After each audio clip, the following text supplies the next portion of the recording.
Bang. That's how it all started, around 13.8 billion years ago, and was figured out over the past 100 years. Everything we see in space today – planets, asteroids, comets, stars – it wasn't there at the beginning. In the 1920s, astronomers came up with the idea of how a long, long time ago, the universe was just a single point. An extremely hot, like trillions of degrees hot, compact, dense point that stretched and expanded unimaginably fast. Matter that started flying in all directions at the speed of light at one particular moment.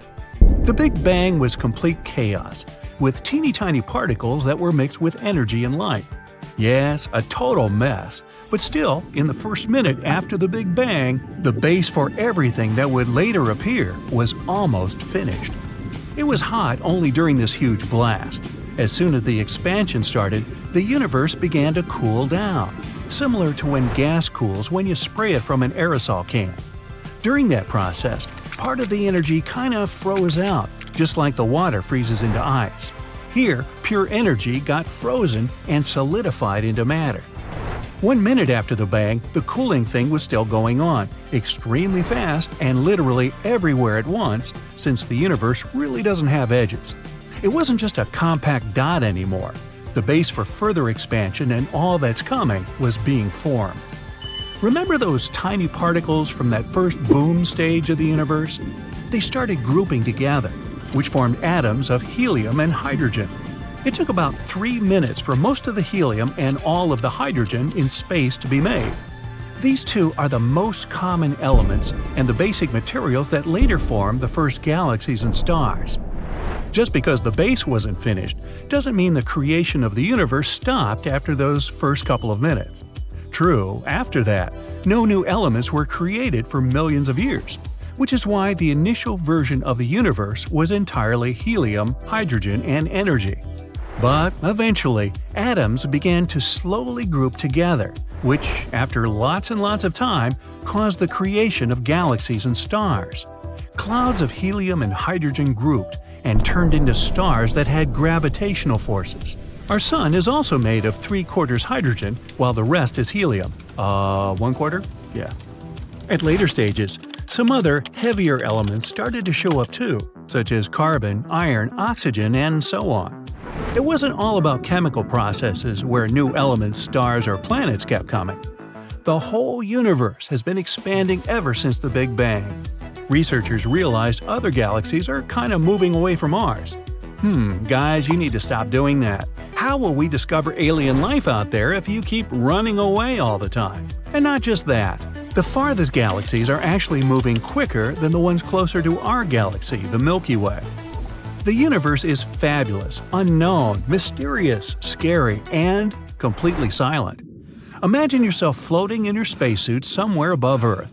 All you could actually hear is the sound of your own breathing, nothing from out there. Since there's no atmosphere, sound doesn't have a way to travel or be heard. Speaking of spacesuit, that thing costs around $12 million. I guess that means we'll have to wait up a little bit more to try that whole chilling in space thing.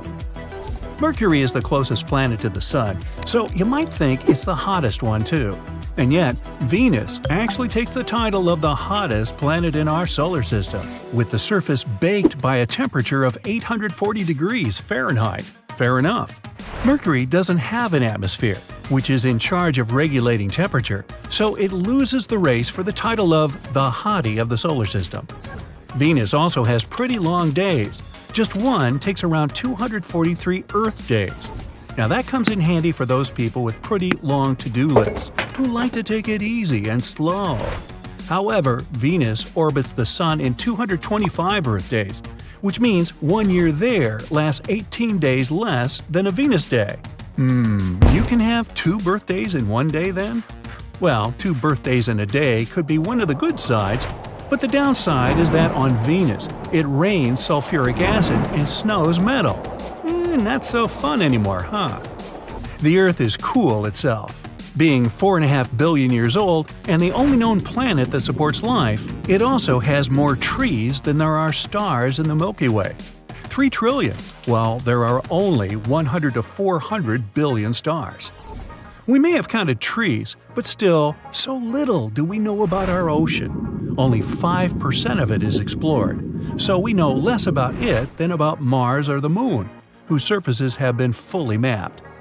It's funny how outer space is just 62 miles away from us, counting from above sea level on our planet. Seems so close, I sometimes go that distance just to have my breakfast. And yet, only 5% of the universe is visible from Earth. 68% of it is dark energy, while 27% is dark matter, which we can't see with a telescope. So close, yet so far.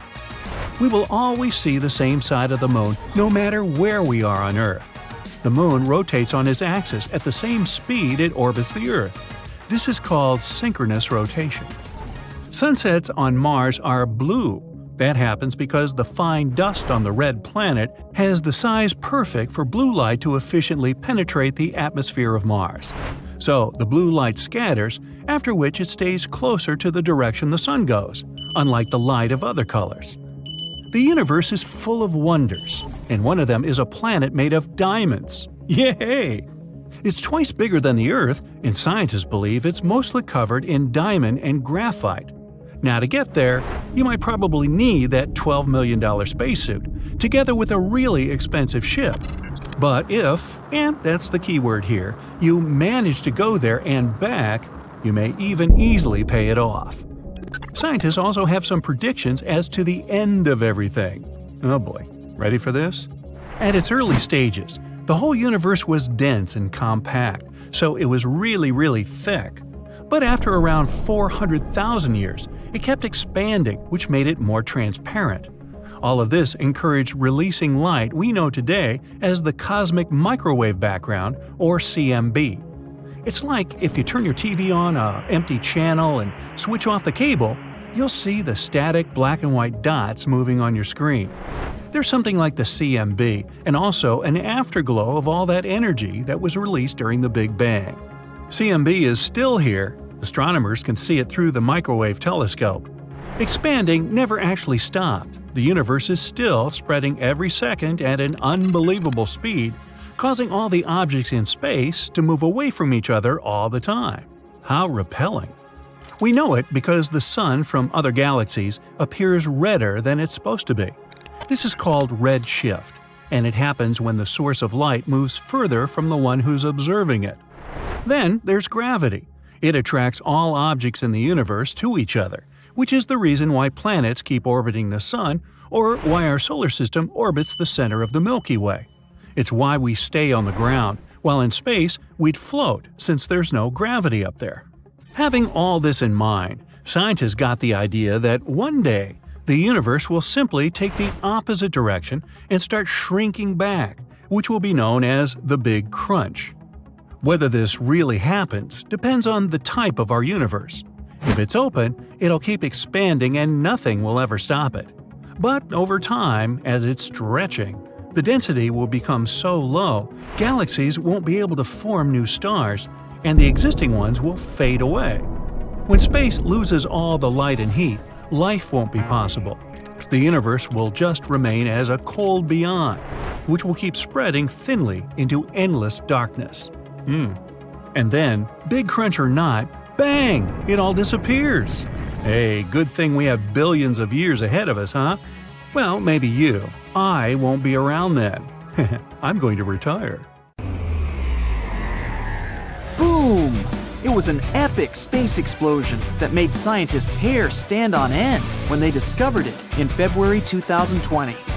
Its size and power are enormous, even by cosmic standards. We set our destination to a group of galaxies in the Giraffe constellation. If our rockets could fly at the speed of light, as fast as it takes the light from the bulb in your lamp to reach your eye when you switch it on, zoom, instant, it'd take 2.6 billion years to get where this explosion occurred in space. 2.6 billion years. A lot's happened in that time here on Earth. That long ago, dinosaurs weren't even around yet. Primordial life was just leaving the ocean and heading on land. Well, we're traveling faster than the speed of light, and we reach our destination, ground zero, for a boom so big, it'd be like 600 million suns exploding simultaneously. And our sun is massive to begin with. It could fit 1 million Earths inside. In fact, 99.8% of the stuff that makes up our entire solar system is the sun alone. The remaining 0.2% is all the planets, moons, asteroids, and other random cosmic bodies floating around our star. And here's the real kicker.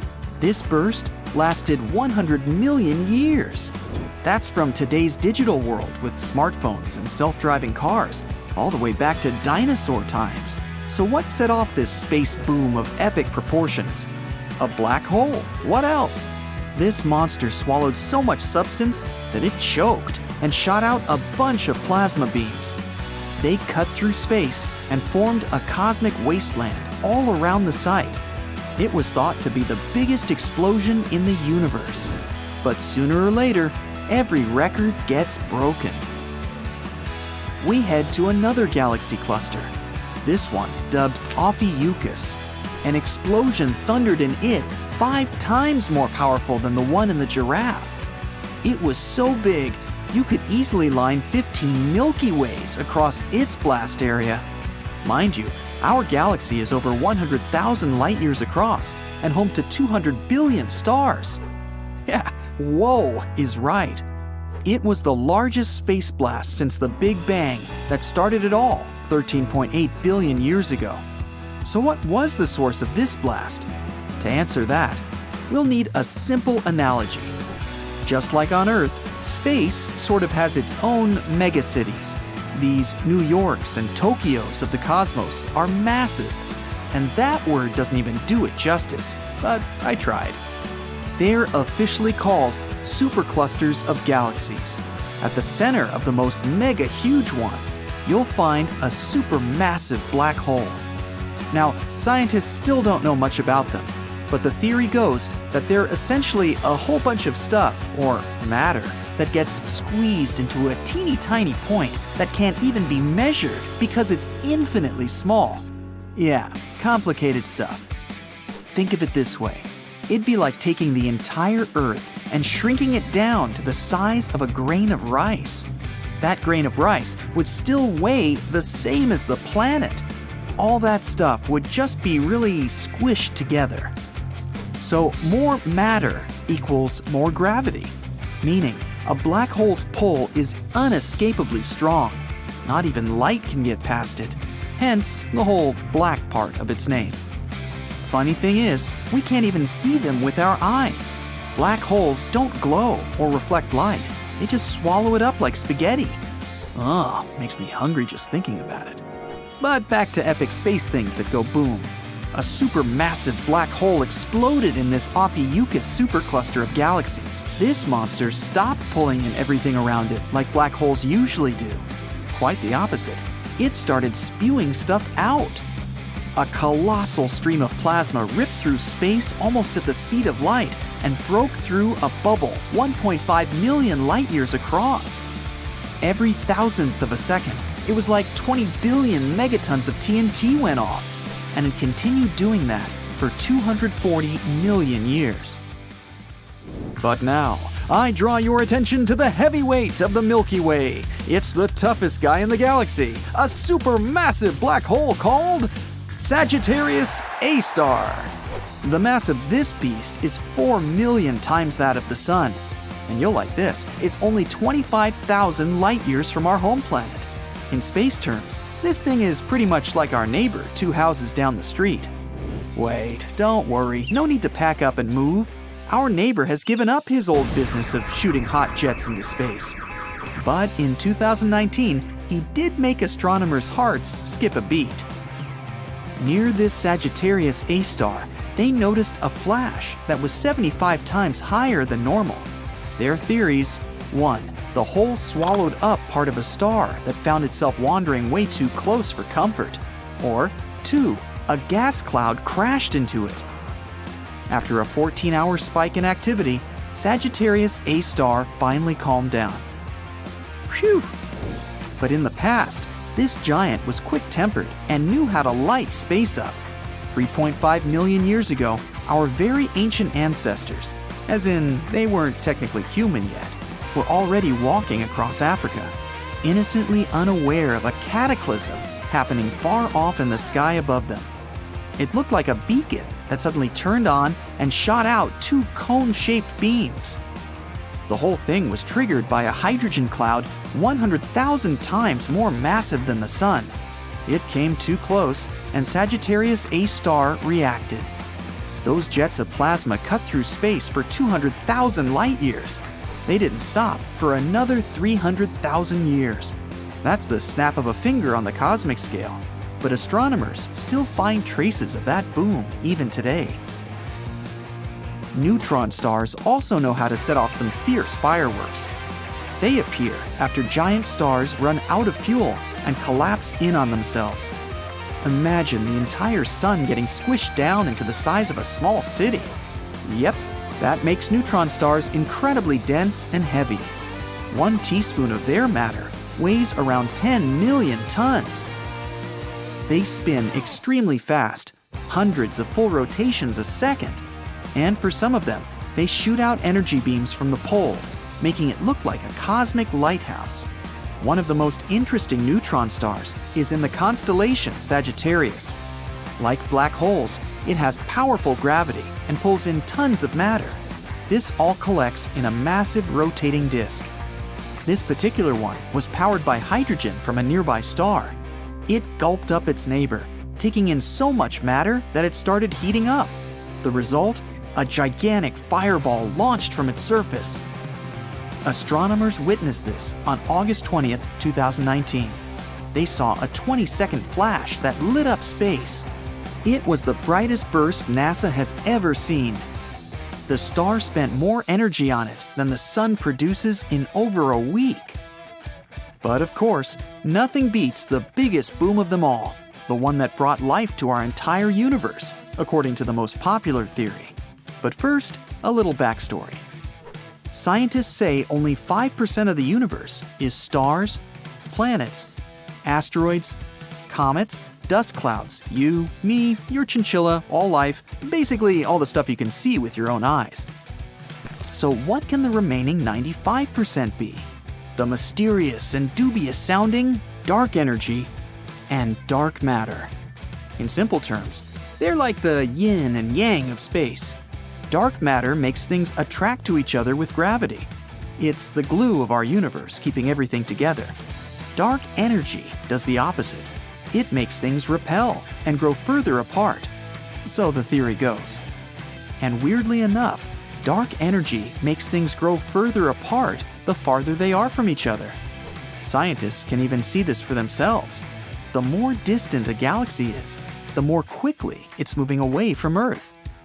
But those two forces weren't always around. In fact, about 13.8 billion years ago, there wasn't anything around. Everything was condensed into a teeny tiny dot that's infinitely small.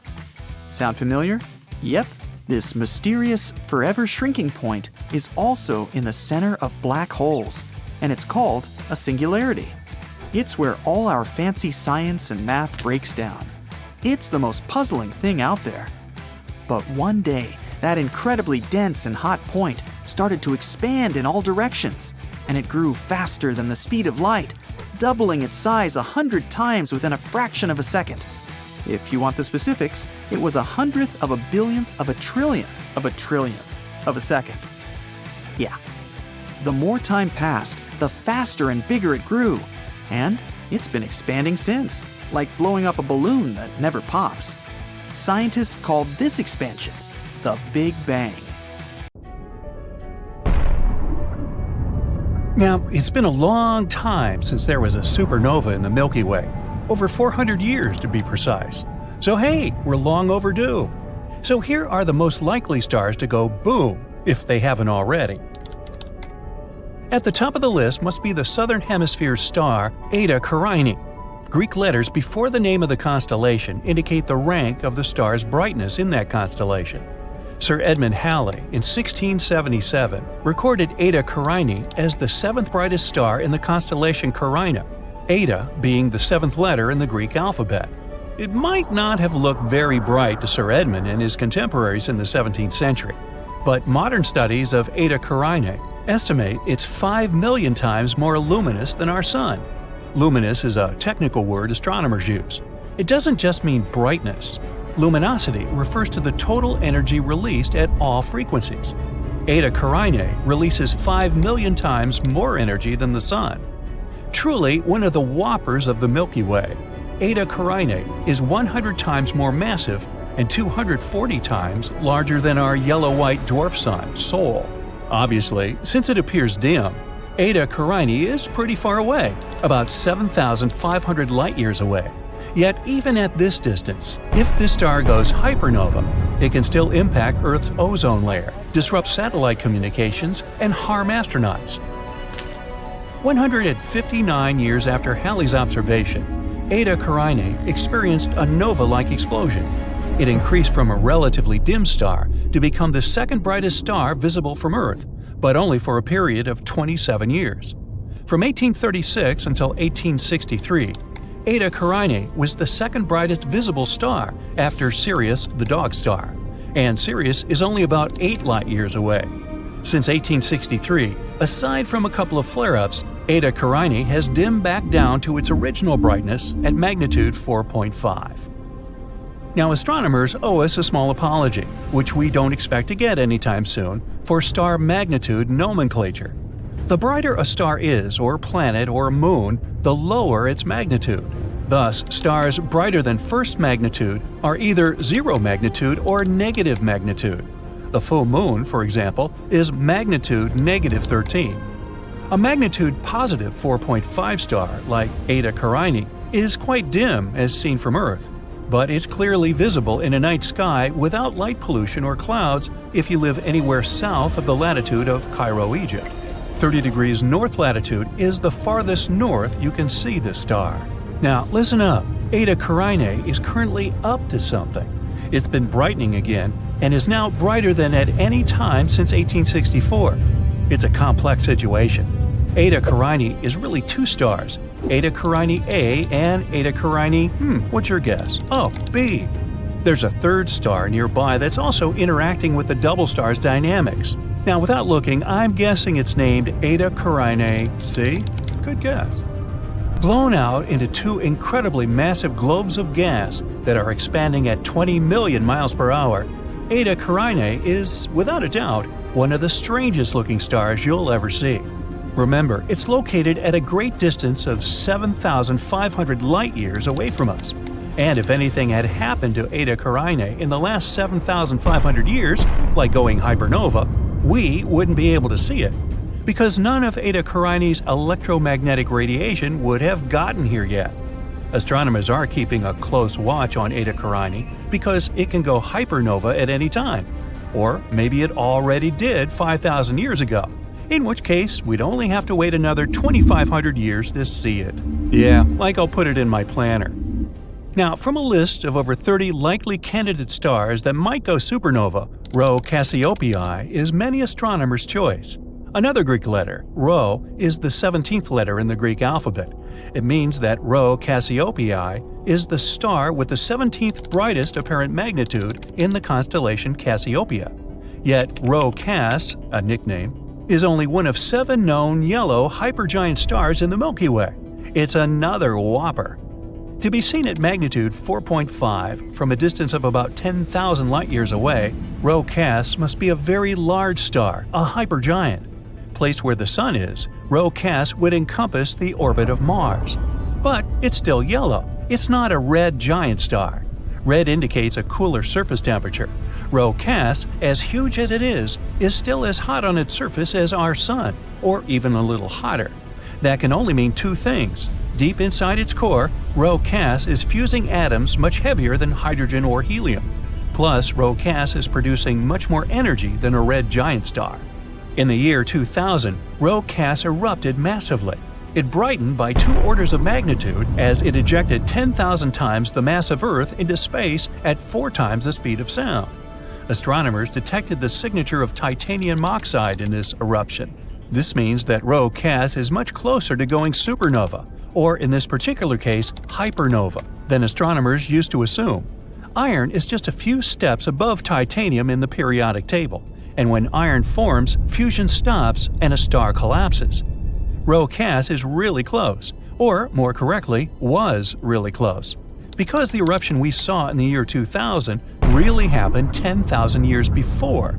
Many astronomers think Rho Cass has already gone hypernova, formed a black hole, and doesn't even exist anymore. Meanwhile, Betelgeuse caught everyone's attention not so long ago. The star, not the movie. It dimmed dramatically, appearing only 37% as bright as it usually is.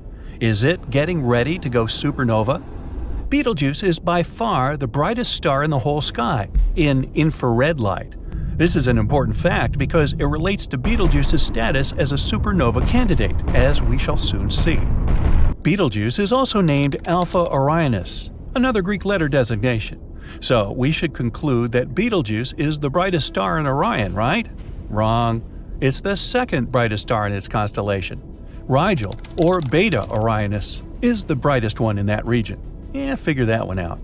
It may be because Betelgeuse is classified as a semi-regular variable star, which sounds kind of redundant to me.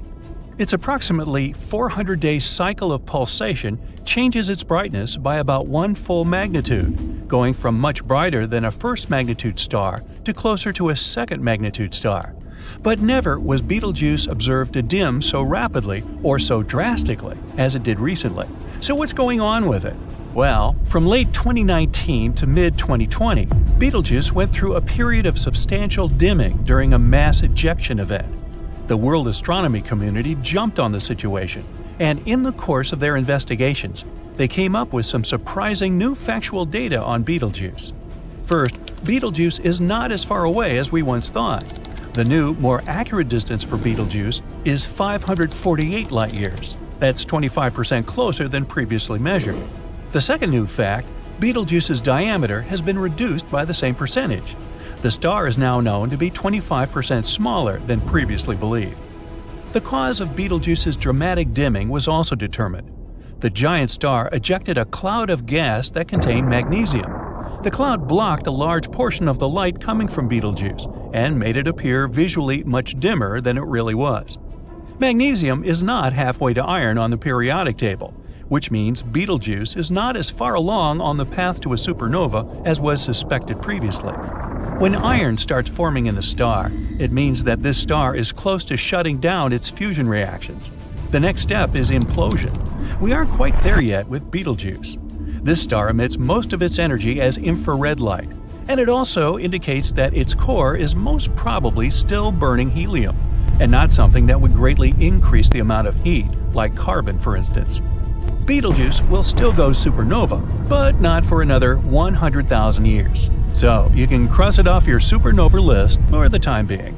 And as for how to correctly pronounce Betelgeuse, you can say it any way you like. There are as many different pronunciations out there as there are people who think they know how to pronounce it correctly. Now, supernova 1987A caught astronomers off guard when it lit up the large Magellanic Cloud 100,000 plus light-years away from the Milky Way. That's when attention was turned to a similar star much closer to Earth, Rigel, in the constellation of Orion. Could Rigel surprise us and suddenly go supernova?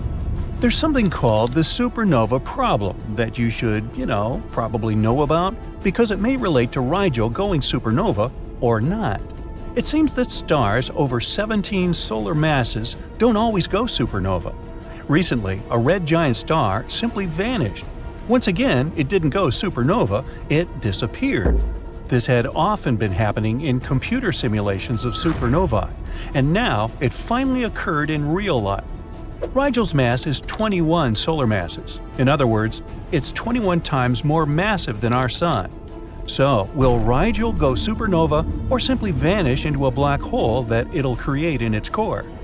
Astronomers and physicists continue their work of learning more about the dynamics of massive stars, scouring the sky for the next supernova in the Milky Way. Meanwhile, we can rest confident that we on Earth are in no danger from the harmful effects of nearby supernova explosions.